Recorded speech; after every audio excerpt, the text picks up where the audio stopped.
De la même manière que pour le circuit en série, je vous propose d'examiner quelques caractéristiques de fonctionnement du circuit en dérivation, et notamment le nombre de dipôles et le cas où un dipôle tombe en panne. Donc, pour comprendre l'influence du nombre de dipôles, je vous avais proposé de réaliser ces trois circuits avec le kit de construction, avec le simulateur sur Internet.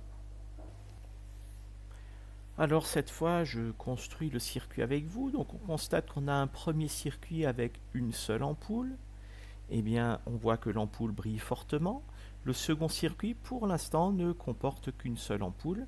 Je vais la relier, donc de cette manière-là. Hop, on rajoute un autre câble et on ferme. Et on a bien ici, donc, un circuit en dérivation.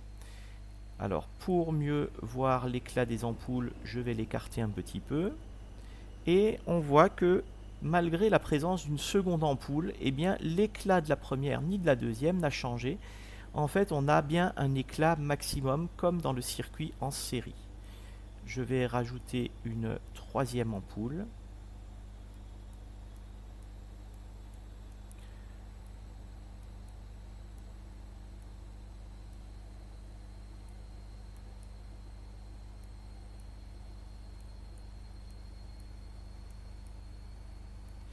Et on voit là encore que eh bien, l'éclat reste maximum comme dans le circuit en série.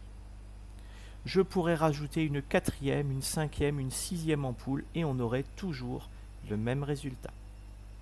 En conclusion, vous avez remarqué que ces ampoules, peu importe leur nombre, vont toujours briller fortement comme si elles étaient seules dans le circuit. Donc on peut en conclure que dans un circuit en dérivation, chaque récepteur se comporte comme s'il avait son propre générateur. Voyons à présent ce qui se passe lorsqu'un dipôle est grillé, ou plus précisément lorsqu'un récepteur est grillé. Donc on observe que lorsque l'ampoule est grillée, le moteur continue de tourner, mais lorsque le moteur est grillé, l'ampoule continue de briller.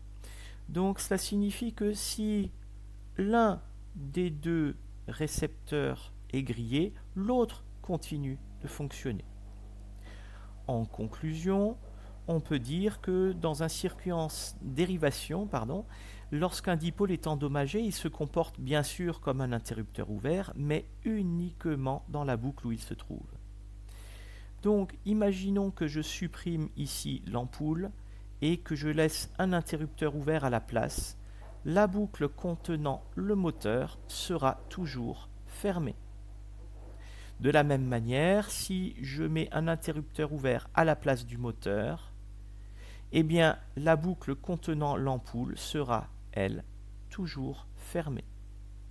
Donc, seul le dipôle en panne est affecté.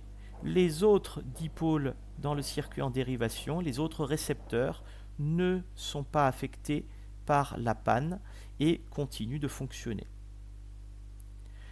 Un dernier point sur le circuit en dérivation et les installations domestiques. Vous avez dû remarquer que chez vous, lorsque vous avez par exemple une ampoule qui tombe en panne, ou la télé qui tombe en panne, ou n'importe quel appareil qui tombe en panne, eh bien cela n'empêche pas les autres appareils de fonctionner.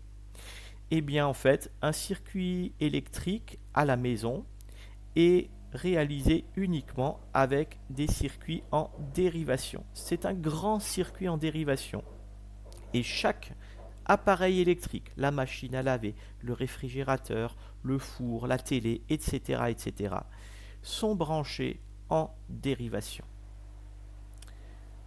Je vous remercie.